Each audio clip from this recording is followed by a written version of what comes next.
All right, it's Alexander Lawrence, the Portable Infinite. Yeah, we're here. Got some great fiction.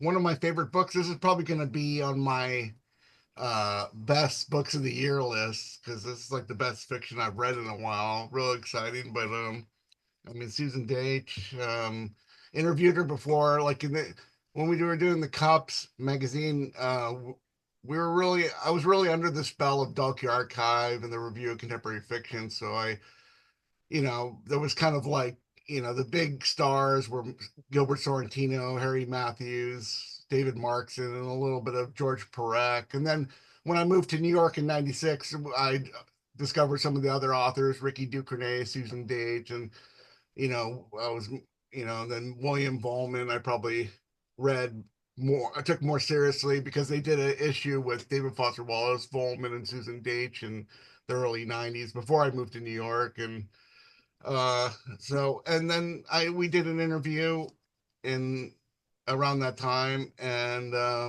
when her book Storytown came out, and those books and then a while passed, and then we had this book about the Dreyfus affair, paper confessions. What's it called? Conspiracies. Conspiracies. And then Siege of Comedians, more about forensic sculptor guy, forensic language guy, and then he's replaced by AI, right, or something like that. No, not really. No, I mean, there's always that. He's a worried about that, as he should be, that all these professions are being replaced by AI.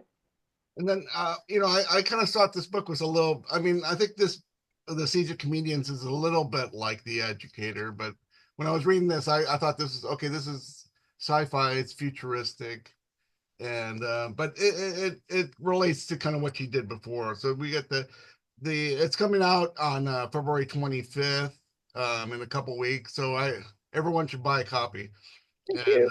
the this visionary cyberpunk thriller delves into themes of consciousness and individual autonomy within an authoritarian state that regulates its citizen genetics. And it's set in the near future where a surveillance state dictates genetic codes. And the story follows Zeddy Lowe, an educator responsible for correcting genetic abnormalities. Okay, so and and Zeddy possesses mirror touch synesthesia. That's a real thing. Yeah, it's Stuff. real. Do you know people with that have this? I met a few. No, actually, I don't, but I read about it. Okay. I Well, thought it was really fascinating. so yeah. So Susan Daitch is well, you've been in New York a while, right? Yeah, yeah.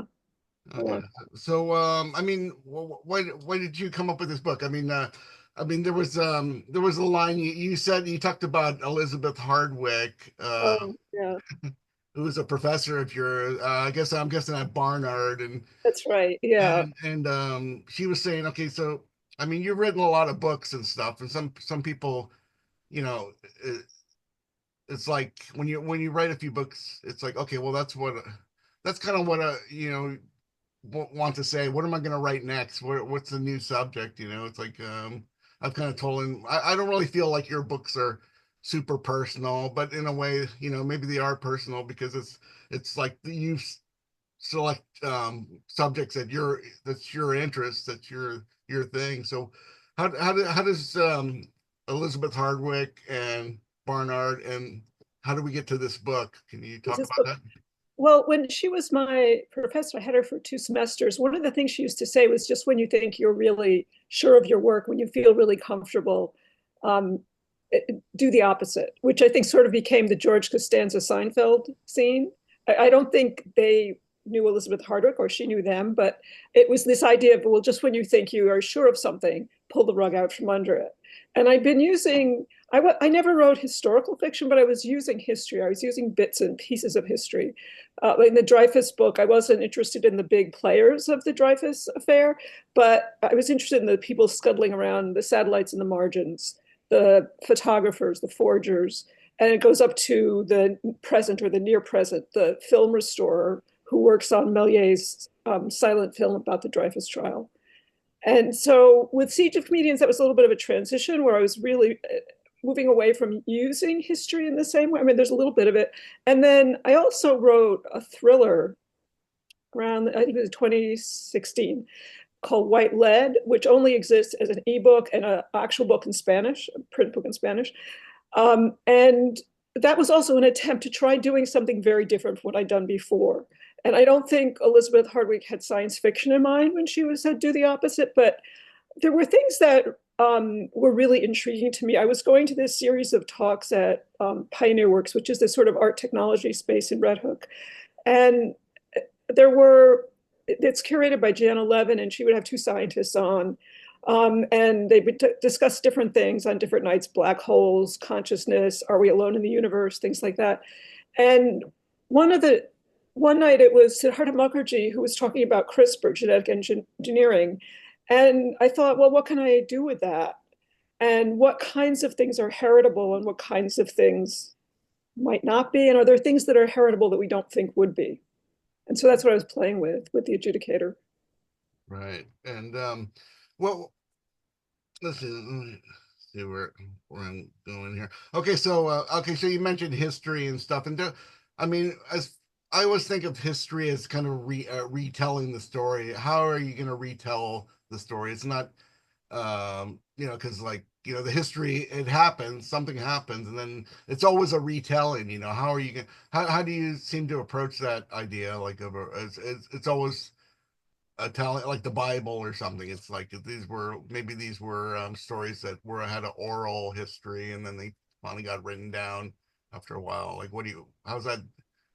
Well, I think it was different in different books. With the Dreyfus book, with Paper Conspiracies, I was interested in evidence, textual evidence, and how that gets created and constructed and reconstructed and misinterpreted or deliberately misinterpreted.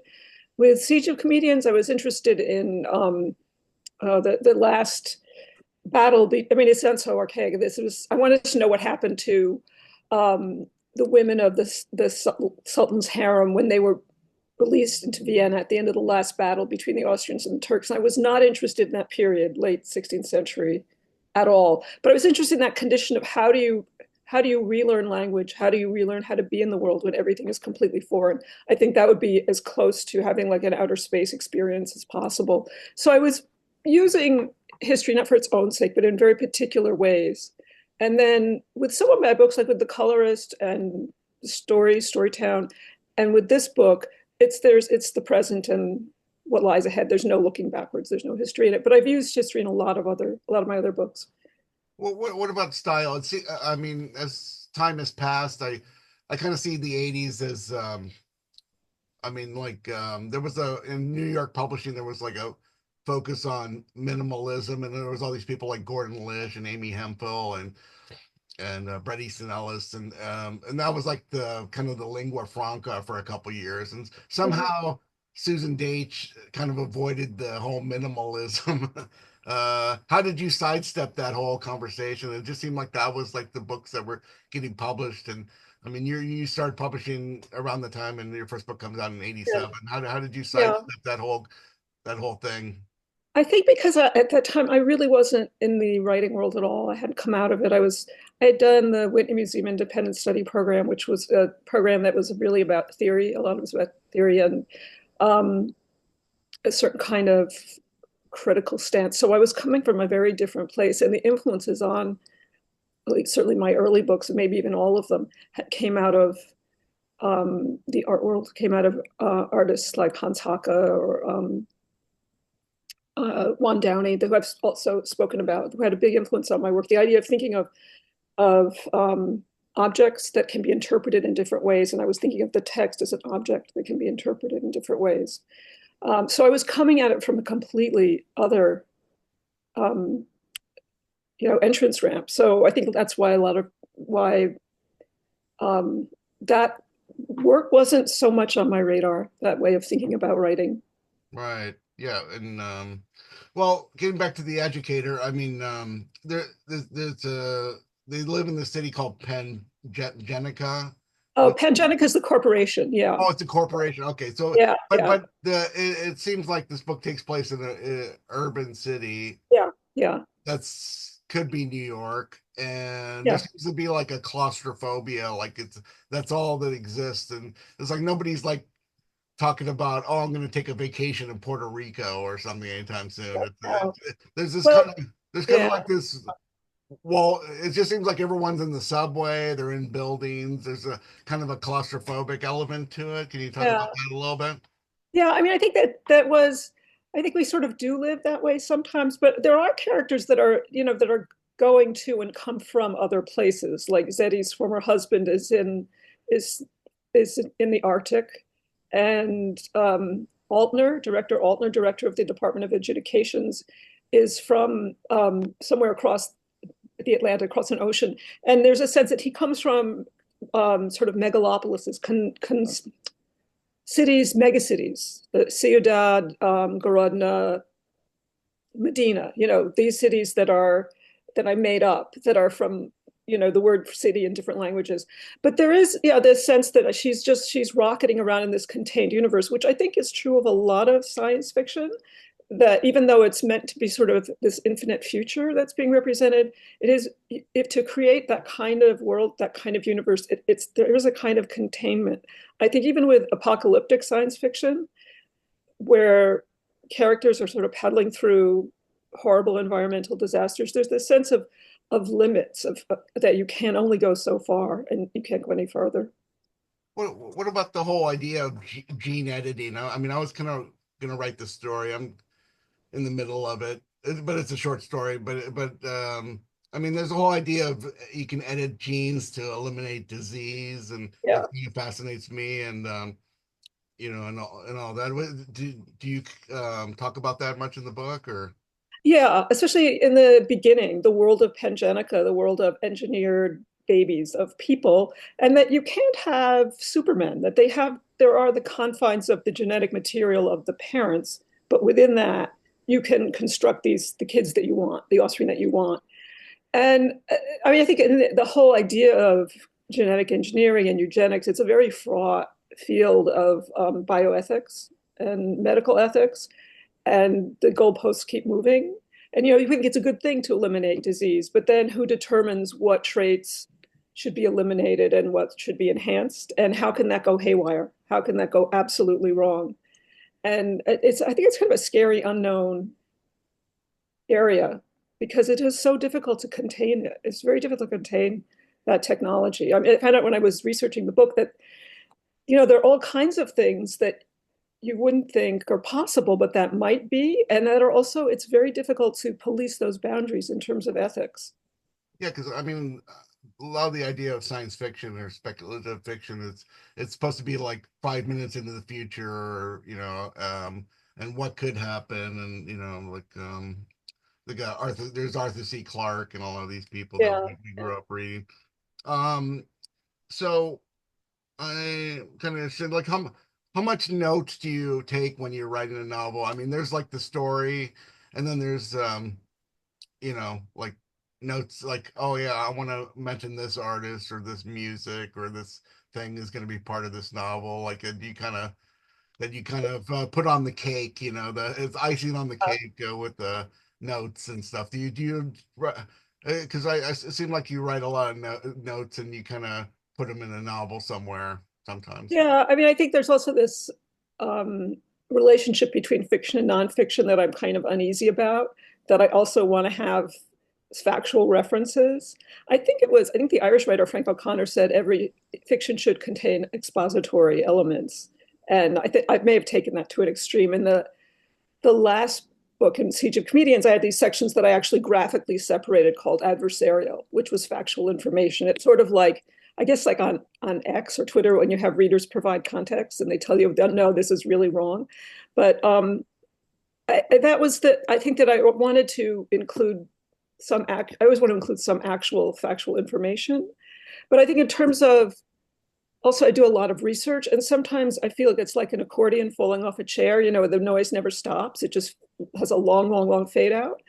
And it's especially with this book, I was researching a lot about gene editing, although I'm not a biologist, and also consciousness, and could consciousness be on the genome, which is also like, what is consciousness? That entered into a whole philosophical area that, I mean, it could be endless. I could keep on reading about it for the rest of my life and not be finished.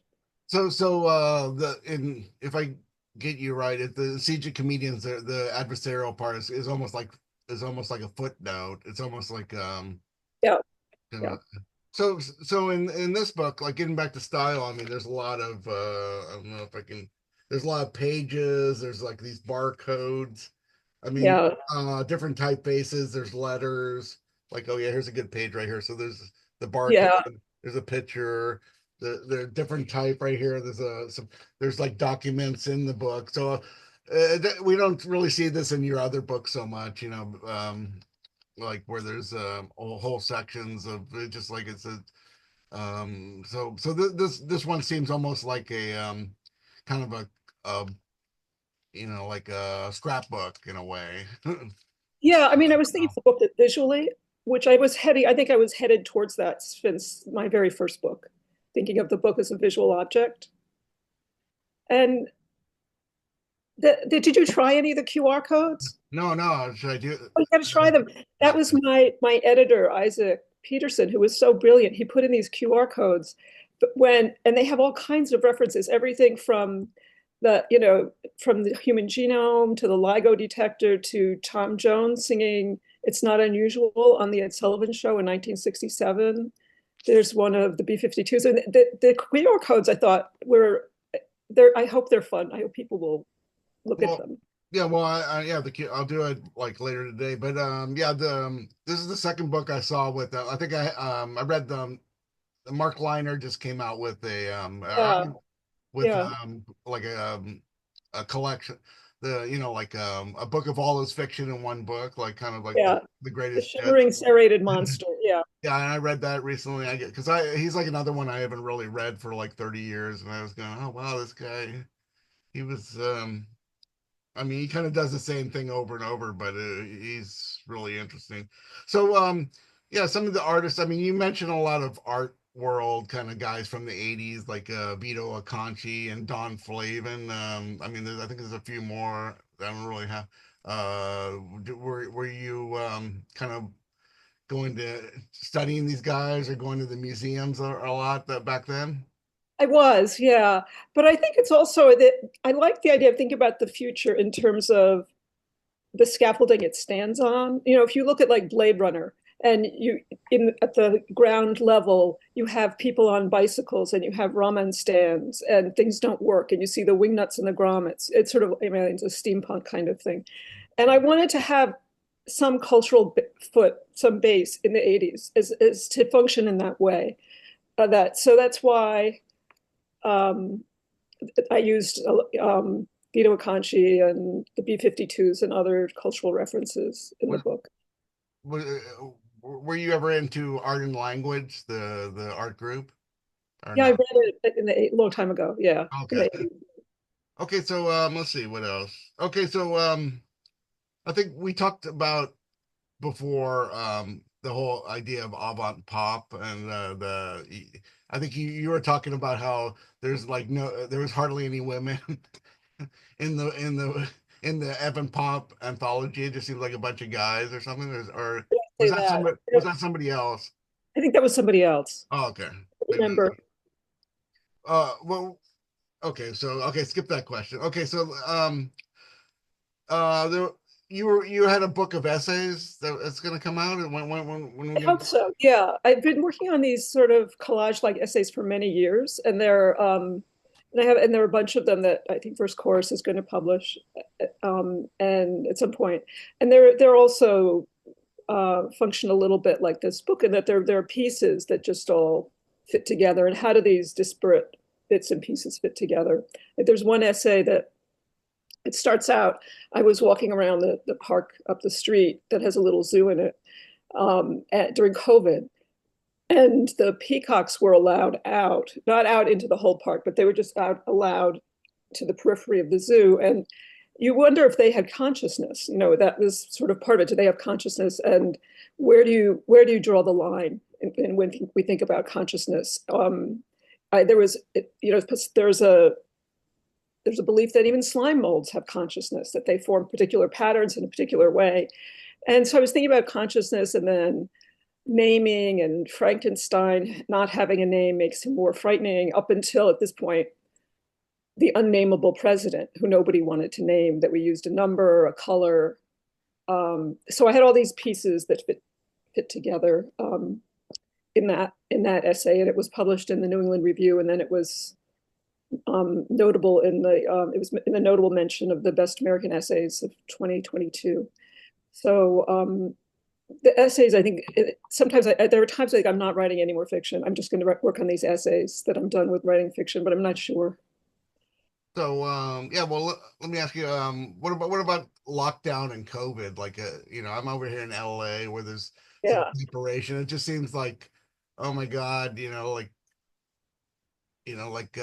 so I lived in some blocks, I used to live on 21st and 7th Avenue. It just seemed like there were like 1,000 people that lived in that building and stuff. yeah. So how did you experience lockdown, COVID, and stuff and all that? And New York had like a high rate of COVID, like for a little bit there. Yeah, it did. Well, I live in a very small apartment building, but I'm going to quote my friend David Shields. I loved it. I could just stay home and write. I could teach on Zoom. It's easy. Could I think my own thoughts. And I know that was not the case for a lot of people, maybe for most people, but I didn't see it as so onerous, so difficult. I mean, there was a lot of tragedy involved in it, but I tend to not. I mean, I travel a lot, but I also don't like to just be home working, and so that was fine for me. Yeah, we all got a couple checks, and I got my car fixed. Yeah, That paid for that, and then yeah, I got super organized. Like my record collection, like kind of cataloged everything, yeah, yeah. and I bought a lot of stuff on Amazon, Uh, including Susan Daitch. Whichever one should buy. oh, Uh, thank you. buy 5 copies for all the family. And this book's, I mean, this book was mentioned that I read a couple reviews this morning. This book seems to be getting a lot of good reviews compared, maybe in the past and stuff. It's already getting like some rave reviews. I mean, how do you take all that in when, Oh, the good ones. It's nice to take it. Sort of. Um, and I think maybe I should have been writing science fiction all along. Maybe at this point in my life, I have to look back like that was a big mistake. You should have been doing X instead of Y. Um, Well, if people out there, if you haven't heard of Susan Daitch, I mean, she has 8 books, and I mean, she's definitely been on my radar. I mean, you should. This is a good book to start with, and then go yeah, back and stuff. yeah. I think. And well, let me ask you. I mean, you were in college, kind of like when I was in high school or something, or maybe not, but slightly older than me, and but I mean, like it seemed like in that period, this the end of the '70s, the early '80s, there was like theory. There was all these theorists, Derrida, Foucault. Yeah, I mean, even Sartre and Camus were kind of like people were still interested in existentialism and stuff. I mean, I studied with Derrida at UCI for in the '80s and stuff. What it just seems like that whole theoretical element is kind of gone in a way. It doesn't seem like it's as serious as it was in the '70s and '80s when some of those books were coming when those guys were publishing their books, and there was this big reaction in semiotics. And well, how did that whole theory what they used to call it continental theory how Yeah. did that impact you and your studies? I think at the time it was a big impact. I mean, that was the soup we all swam in. And and then you move away from it. I mean, I think we often react against the thing that you felt so strongly about earlier in your life. I mean, some people don't. Some people stick with the same stuff forever. But I think it was important in that it was about questioning things that were taken for granted for me, in terms of how stories are told and what they're about. And I think there are good things about that influence and maybe things that were less good. But at the time, that seemed important. Um, but it was also was the air we all were breathing at that time. So yeah, getting back to the book again, I mean, we talked about synesthesia. Uh, there's I mean, it's a society striving for genetic perfection. And I mean, there's a case that Zeddy's like kind of going after, like during the book. Can you talk about that a little bit? Oh, yeah. So what happens was, so she's an adjudicator, and her job is to um, gather evidence for cases when people file complaints against Pangenica because they feel like they haven't gotten the children that they ordered.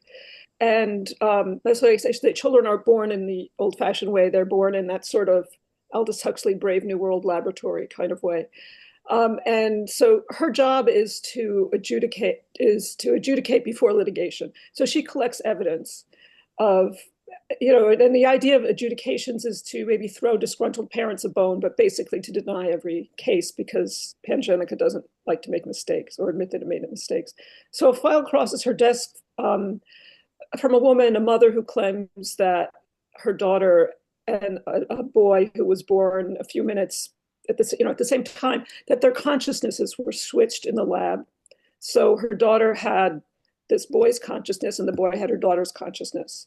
And that's a very dangerous proposition to accuse the corporation of. But she says she doesn't want money. She's not suing for money. She just wants to make sure this error is never repeated. And so as Zeddy, the adjudicator, tries to get facts on the case, it puts her in a lot of uncomfortable situations, including revealing her own anomaly, her own secret, which is mirror touch synesthesia that is supposed to be edited out of the genome. No one's supposed to have it anymore, and yet she does. Yeah, it's like a secret power or something. Yeah, yeah, kind of, yeah. So let me ask you, are there any books or films that you've seen recently or read recently that you can mention, for our audience here? Sure. I read Kim Stanley Robinson's New York City, what is that date, 2041 or 2140, something like that, was great. Um, I watched the original Blade Runner again, which is always great, and Black Mirror. I think casts a huge shadow on how we think about technology and things going forward. Um, Out of this is totally out of nothing to do with my book. I read Benjamin Balint's biography of Bruno Schulz, which he was somebody he was born in Drahobitz, which sometimes it's Poland, sometimes it's Ukraine, and he was sort of sheltered by a man named Felix Landau, who was a SS officer, and Bruno Schulz was shot by a rival of Felix Landauer's. He was in 1942 in Drahobitz. And what's interesting about Bruno Schulz, well, there's a lot of things that are interesting about him, but he was an artist and he was also a writer. And I think it was Philip Roth thought he was one of the greatest writers to come out of Eastern Europe, but he also he was an artist. He did some pornography. He painted murals on the nursery wall of Felix Landauer's children.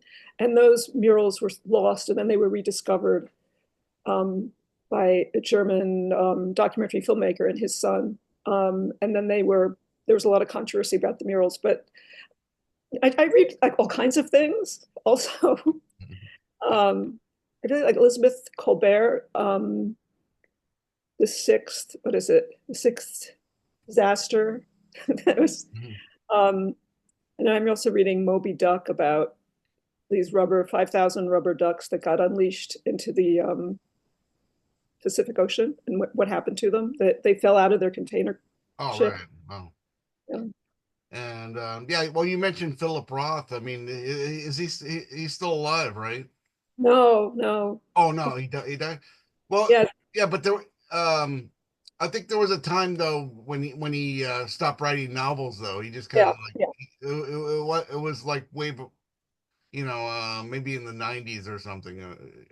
Or well, what do you think about that? Like just like writers, just okay, I'm done. I'm checking out. Well, when he made that announcement, I thought, how could anybody really feel like that's the end? But now I'm beginning to feel like, yeah, it's possible. Yeah, I'm done. I don't know if I am done actually, but I can see coming to that point.